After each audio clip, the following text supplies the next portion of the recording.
Hey guys, so I'm back again after previously rising from the grave to review, well, not really review, more just gush about Twice's Scientist. Anyway, I have once again risen from the ashes to give you guys an actual video, not just a form to fill out. So today's video isn't exactly the most creative, but I am quite busy at the moment with school, which is also the reason I kind of haven't been posting a lot, so apologies for that.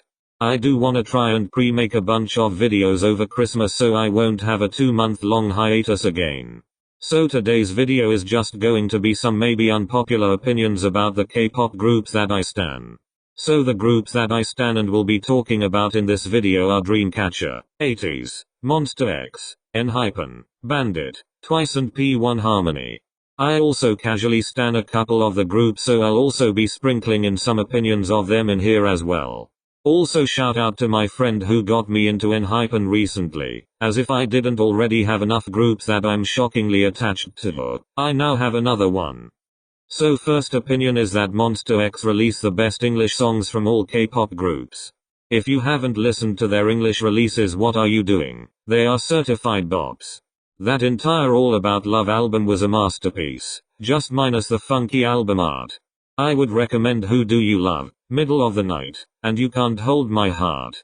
There are plenty more English singles that you can listen to on their All About Love album, but these are some of my favorites and they have music videos. My next opinion is relating to Twice. So this one is about the member Yeosang Ian, who fans often say gets really bad outfits. However, especially recently, I honestly don't think her outfits are bad. I will watch a live stage and see the comments all saying they did Yeosang Ian dirty, but I really don't see it. Most of the time I actually really like her outfits. This does not include that pillowcase they gave her in Feel Special. But ever since alcohol-free people have been continuing to say that they give her bad outfits, but honestly I kind of love them. I can't tell whether people just don't like her body type so they say that whatever she wears is bad, or if they just want to hate everything that the stylist puts on her. I don't know, I guess it's up to personal opinion, but honestly I feel like she gets quite good outfits now. Maybe not the best, but definitely not bad or done dirty by the stylist. Eclipse by Kim Lip from Loona is the best aging Loona solo.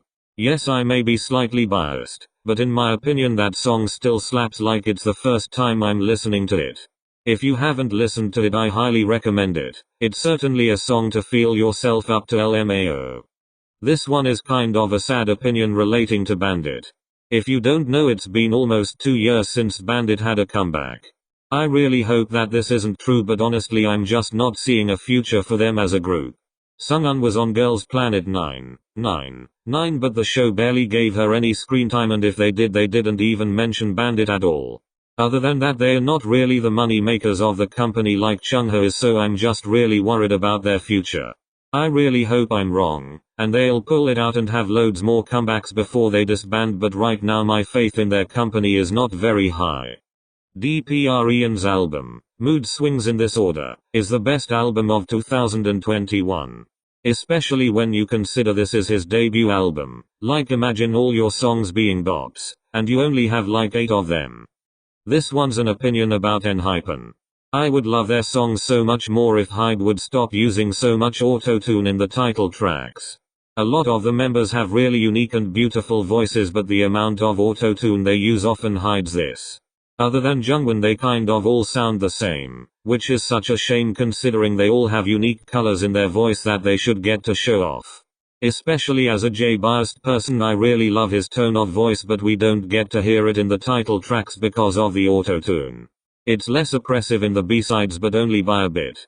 Especially as someone who has recently watched Island, after the trauma, I really got to know all of their voices well, so I know how amazing they sound and how cool all their tones are, so I'd really love to be able to hear them. So yeah, if Hybe could like stop, that'd be great, LMAO. Okay, I love Hyuna, but her music since joining P Nation has been absolute dog. I don't feel like I need to explain this one. I like Flower Shower enough, and Good Girl was pretty good, but I'm not cool and Paying Pong sound like absolute trash. Her B-sides are alright. All I can say is Party Feel Love Supremacy. On to Ateez. I love Ateez and their music this year has been bops only. However, I'm a bit afraid that they musically peaked in 2019. That year they released Say My Name, Wave and Illusion, and Wonderland. These comebacks and their albums were all chock full of bops. And I'm a little afraid that they played their hand too soon and released all their bops too early. Their comebacks since then have all been good, but none of them, to me, feel to the standards that the 2019 and Answer release had. Especially the B-sides. I feel like the B-sides in the 2019 albums were superior as there were generally no skips and I loved every single one.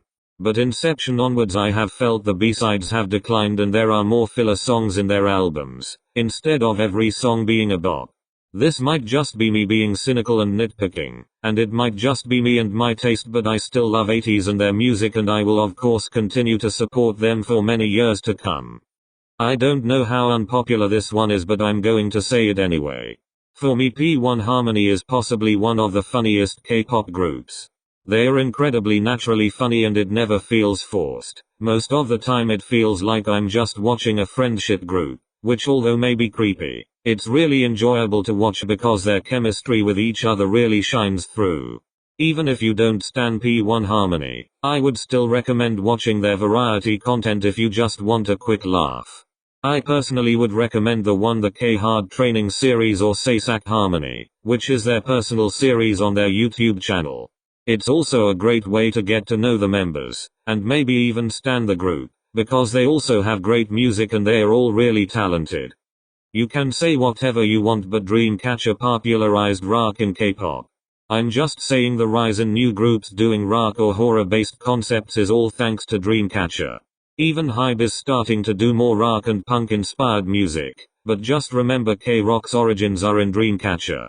And I don't mean like K-bands that do rock. I mean like K-pop rock or pop rock in K-pop, whatever it's called, LMAO.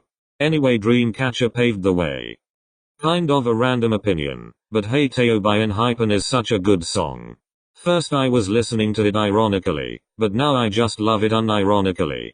The suffering on their faces in the music video is just perfection, and honestly the song is super catchy and for what. Okay, that's all for today guys.